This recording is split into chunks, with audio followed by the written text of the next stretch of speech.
Hey guys, how's it going? My name is Gabby. Welcome back to my channel, and today I'm going to be doing another what I've watched, and this will be the 8th one that I've done. And if you didn't know what I've watched is, it's basically this new video series I started on my channel last year where I talk about all the recent movies and TV shows that I've seen. And yeah, it's been a while since I've done the last one. It's actually been since July.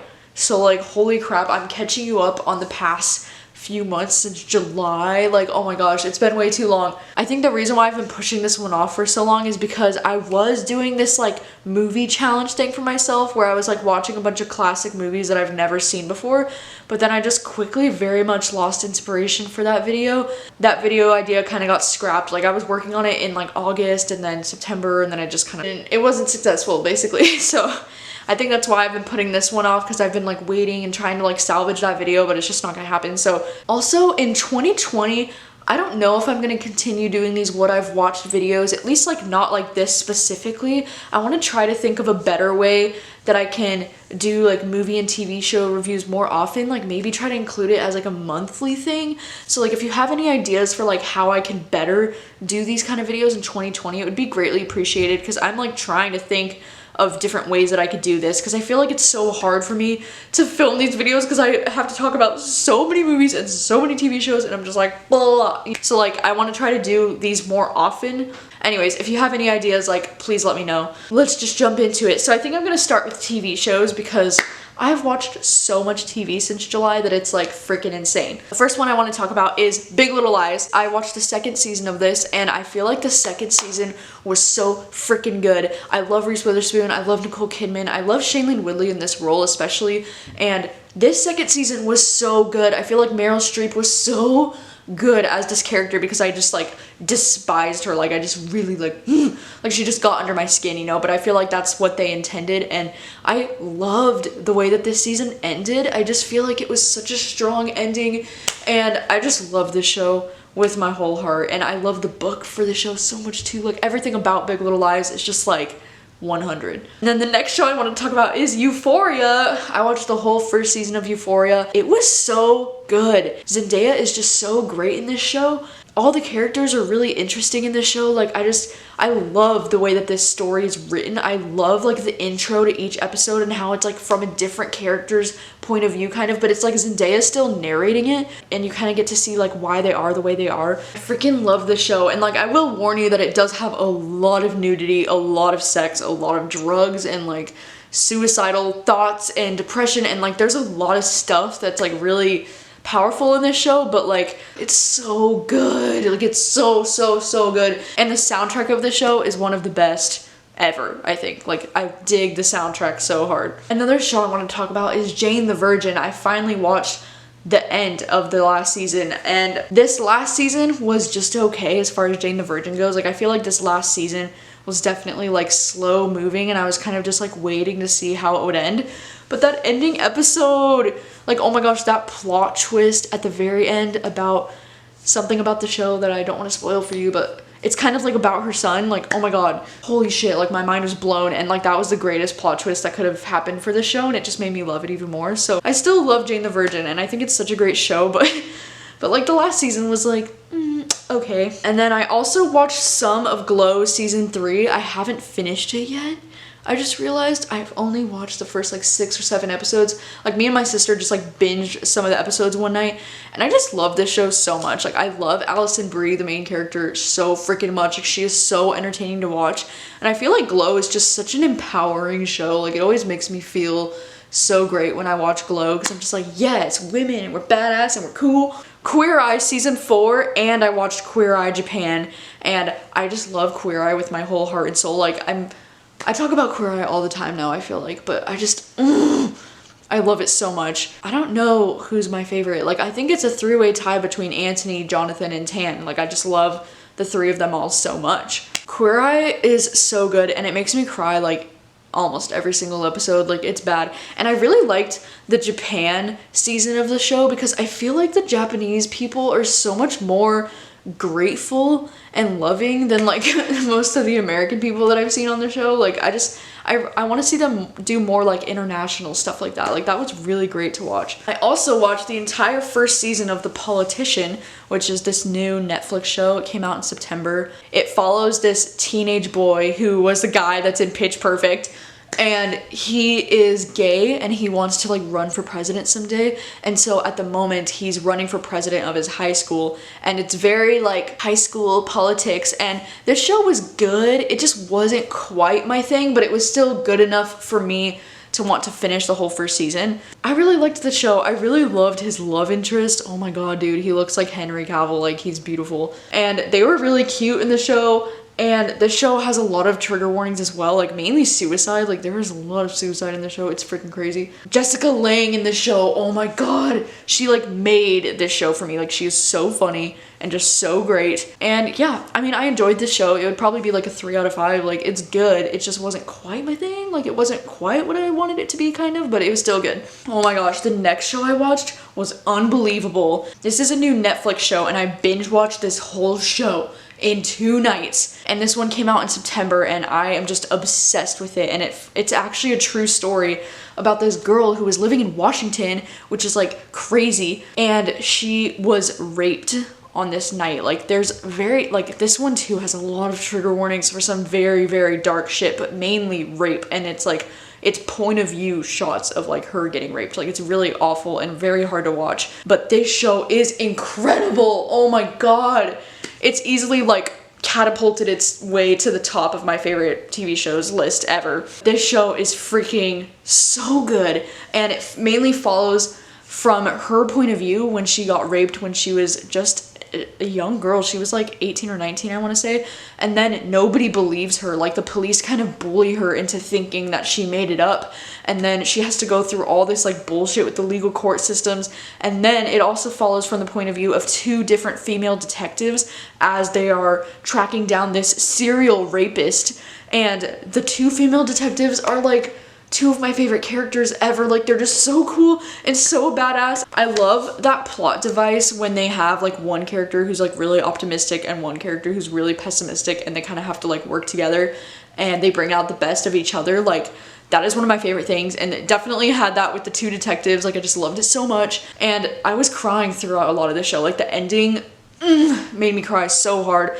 but this is like one of my favorite shows of all time. Like it is so good and so worth your time and so important. The next show I watched was Living with Yourself, and this one is another Netflix original show. This one stars Paul Rudd, and it's basically about how he accidentally clones himself when he goes to this place, and then he has to like live with another version of himself that's like the better version of himself. It's kind of like the book Dark Matter, kind of like where there's like an alternate version of yourself and you're like, are you really the happiest version of yourself? And then in this show it takes it in a more like lighthearted way where he literally has to live with another version of himself that's constantly being better than him, and it's like really frustrating. And this show is just entertaining as hell. Like it's so funny. I just love Paul Rudd so much. Like I seriously adore him, and he's so funny, and I just really love this show. Like I was impressed by how much I liked it, and I think this one's like a 4 out of 5 for me. Like I feel like some parts of it got a little bit repetitive and slow, but I thought the ending was solid, and I loved the like theme music in the show. It was just so funny. It was so good. All right, the next show that I watched is Modern Love,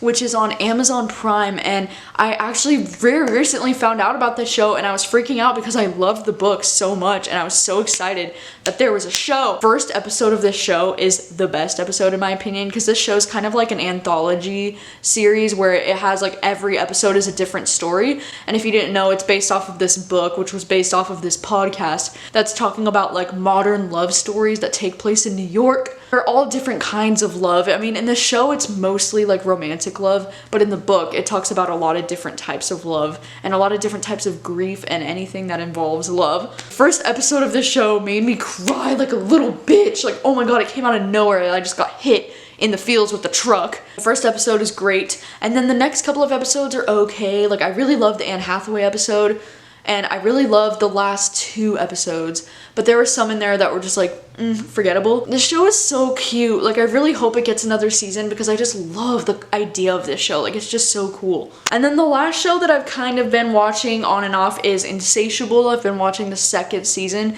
and this show is really good, but I feel like the second season so far hasn't been quite as good as the first season. I don't know, like I still like Patty's character, but like for some reason in this second season, she's starting to like drive me nuts a little bit. I don't know, I just feel like there was so much more happening in the first season, and then in this second season it's just a lot more focused on like things that I don't super care about as much in the show. I don't know, I am terrible at explaining things, but I've just kind of been watching this one on and off, and I just can't get hooked to the point where I like watch all the episodes, because like the first season I was freaking hooked. Like as soon as I started that first episode, I got through that whole season within like less than a week, you know? But this one I've been kind of watching it on and off for like over a month now, and it's like, it's okay. All right, on to the movies that I've seen recently. The first one is gonna be from July, and that is The Lion King, which is the new live-action Disney movie. I loved The Lion King as a kid. Like the actual animated one is like one of my favorite movies, and so I kind of went into this one being like, I don't know. I still kind of feel like, I don't know about this movie. Like, I don't feel like a Lion King adaptation was like necessary. Like, it's not gonna be as good as the cartoon animated one, so like, why even make it? You know what I mean? And it just kind of feels weird with lions that look real. I don't know. Like, I liked Beyonce in it, I liked Childish Gambino in it, and I loved Seth Rogen voicing that thing. It was so funny, and Billy on the Street. Oh my god, so funny. As a movie as a whole, it felt very like cheesy and very like predictable and just like, I don't know. I wasn't a fan. I wasn't a fan. I'm sorry. I'm not a huge fan of like the Disney live action movies. I always prefer the original. The next movie I saw was Once Upon a Time in Hollywood. Leonardo DiCaprio is so good in this movie, and Brad Pitt is so good in this movie. I feel like they both deserve Oscar nominations for these performances because they were entertaining as hell. And like Leonardo DiCaprio is just like one of my favorite actors just to watch on screen. Like he's just so entertaining always. Like he cracks me up, and I feel all the things when he's on screen, and it was just so freaking good. Like my only thing about this movie is that I feel like it doesn't really have a clear plot or like a clear storyline happening. So I know that that's like a complaint for a lot of people, and for me it was also kind of like, I don't know, because I feel like the story isn't ever really going anywhere. It's just kind of more of like a slice of life kind of thing, which is fine, but it just wasn't super what I was expecting. But holy crap, the ending of this movie was crazy, and it was really great. It was almost just a tad too gory though for me to handle, but I know with like Quentin Tarantino movies, it's like, what did you expect, you know? The next movie I watched was Secret Obsession. I watched this Netflix original movie. I do not recommend this movie. It is not good. It is super cliche, and it is super cheesy, and I only watched it because I was curious, okay? The next movie I watched was also trash, and that was The Sun Is Also a Star.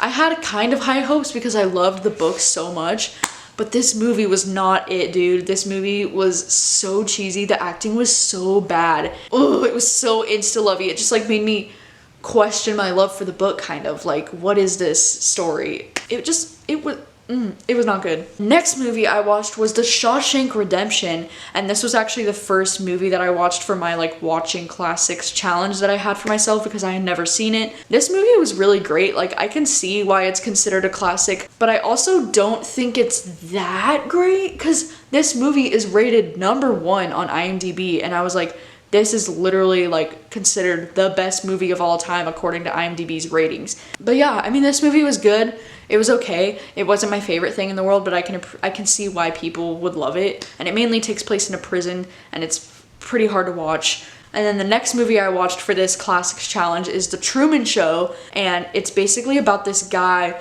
who doesn't know that his entire life has been a reality TV show for the world. Like, he doesn't know that everyone in his life is an actor and the place that where he's living is like a set. It's very, very interesting. Like, I really did enjoy this movie, even though at times I was kind of confused about what was going on. But like, the concept is really strong in this one, you know? And like, I can definitely see why this one was Oscar nominated and why everybody seems to love it. Like, I thought it was great. And then the next movie I watched for this classics thing was Halloween from 1978, which I had never seen before, and ever since seeing it for that first time, I've rewatched it 3 times because I just loved it so much. And I understand that this movie is dated, but at the same time, like, it makes me appreciate it so much more because I feel like because it's from 1978, it has this like grainy, low quality creepiness to it that makes it even more creepy in my opinion. Because I also watched the new Halloween movie from 2018. We watched that one with like my huge group of friends from work, and that movie was just freaking terrible. The thing that makes the first Halloween movie so creepy is because he spends so much of the movie like stalking the girls before he attempts to kill them, you know, and it's very much like somebody's watching you vibes, you know, like he's always like lurking in the background, and it's like very creepy, you know. But then the new Halloween, it's like he just kills people left and right, like boom, boom, boom, you're dead, boom, boom, and there's like no build up, no suspense, and it's so stupid. Like, it's just so stupid. So yeah, I found a new favorite Halloween classic movie. I don't know why I've never seen Halloween. I just never got around to it. And then the next movie I saw was Good Boys. I actually watched this one in theaters with my mom, and ugh, this movie was so bad. It felt like the movie was too young for me to watch, but at the same time, like, it was a rated R movie and it was trying so hard. And I only saw this movie because I love Jacob Tremblay and because the trailers like looked really cute. But this movie, ugh, I don't recommend it. It's not funny, and like the only funny parts in the movie are shown in the trailers, and I don't know, it just wasn't great. And then the next movie I saw was Ad Astra.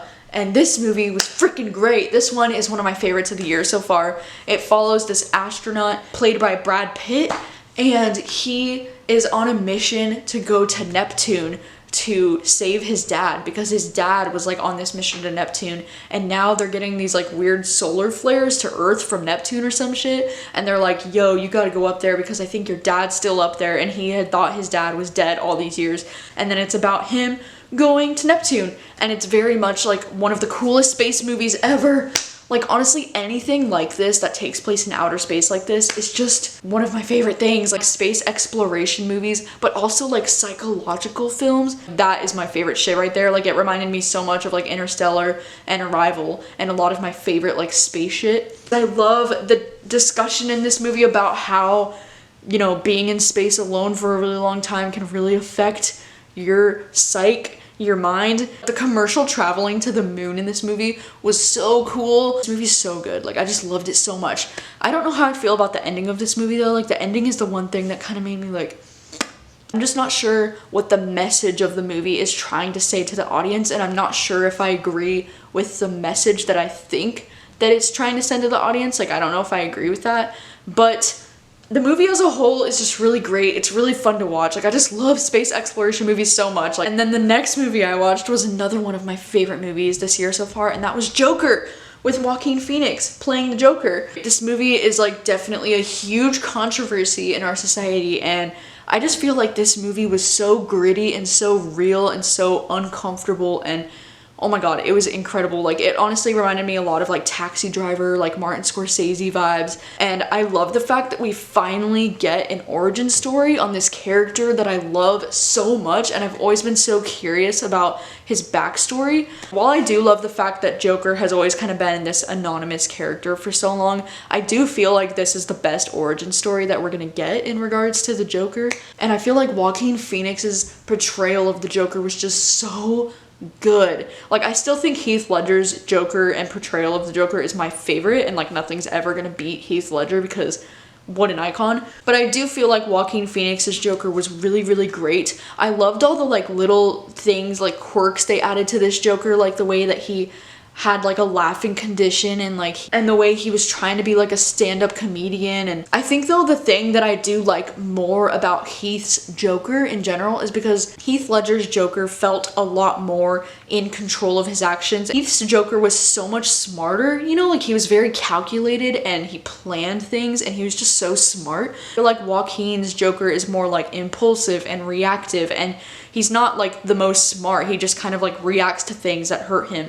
And it's like, I understand like maybe it's because it's his origin story, like this is how he became the Joker, but I still feel like Heath's Joker overall was like better. I don't know, but I freaking love this movie. It's probably my top favorite 3 of the year. Like, I can't pick my top 3, I don't know, but it was so good. And that like iconic scene of him going down the stairs while it's playing that like oh my god, dude, freaking legendary. I can't wait to see this movie again because I've only watched it once, and I told myself after I watched the movie, I was like, I don't think I'm ever gonna be able to watch this again because it was so hard to watch and it made me so uneasy and so uncomfortable when I was watching it. But now, like in the last month, I've been craving like wanting to watch it again. Like, I just need to watch it again. Right, and then the next movie I saw was El Camino, and this one is the Breaking Bad movie that Netflix just came out with. This movie was so great. Breaking Bad is everything, and if you haven't seen it, like, what are you even doing with your life? Like, Breaking Bad is like literally the best. I loved getting more story on Jesse's character because after the show ended, I was always so curious about like what was next for Jesse and like what he ended up doing. And this was just perfect. It was like exactly everything that I wanted. Some of the cameos in this show of like the other cast members, like, And then the last movie that I have most recently seen that is now my favorite movie of 2019 so far is Parasite. And this is actually one that me and Rachel saw when we were in New York because they're only doing screenings of this movie right now in New York and Los Angeles. And so we ended up going and seeing this one while we were in New York, and this movie is freaking incredible. It's the same director as Okja and Snowpiercer, which made me like really interested in it. It is a really well directed movie, but the writing in this movie is freaking incredible and the acting is so good. This entire movie is in Korean and we read English subtitles like for the entire length of the movie, but it's about this Korean family who is living in like the slumps. Like they are very poor and they're barely making it by. And then the young son gets an opportunity to become a tutor for this very rich family, and it's so entertaining because his family is able to kind of manipulate this rich family into like getting his whole family working for this rich family. It just really takes off from there. Like, it is such a fascinating and entertaining story, and it's just my favorite of the year. Like, it was just so good. Like, some of the scenes in this movie had me cracking up laughing because it was such like dark humor and dark comedy. And then by the ending of this movie, I was freaking shook. Like, it has one of those endings, like the ending scenes where you're like, your mouth is literally like jaw dropped on the floor while you're watching it, just like, holy fuck, like I can't even believe what I'm seeing. Good. And there was like plot twist after plot twist after plot twist, and I loved it so much. And the ending of this movie actually made me cry. It was so many feelings in this movie. I was like, one minute I was laughing and then I was like, holy shit, and then the next minute I was crying, and it was great. It was so good. So I highly recommend to watch this movie when it becomes available for like everyone to watch, because wow, 10 out of 10, the most 10 out of 10 thing. So yeah, those are all of the movies and TV shows that I have watched recently. Again, please let me know your thoughts on any of these TV shows or any of these movies if you've seen them, and let me know if you agree with me or disagree with me. And please let me know if you have any thoughts about an easier way that I can do videos like this in 2020. Like, if I should just include it somehow. Like, maybe I can just do at the beginning of the month, kind of do like a wrap up of the previous month. Because like, I know a lot of people have recommended for me to just add the movies and TV shows to my monthly wrap ups, but my wrap ups are usually like so long as it is that I don't want to like add on just to that video like an extended list of TV shows and movies as well. Like, I just kind of want it to be its own separate thing. So maybe I can do like once a month, like after I do my TBR video or something, maybe the next video will be like movies and TV shows I've watched in the last month, or maybe every other month. Like, I don't know. I just want to do it more often than I've been doing it. Like, I've only done 8 and it's been like 2 years, you know? Let me know your thoughts on that and what you think would be a good idea for that. And of course, thank you so much for watching as always, and I will see you guys soon with a new video.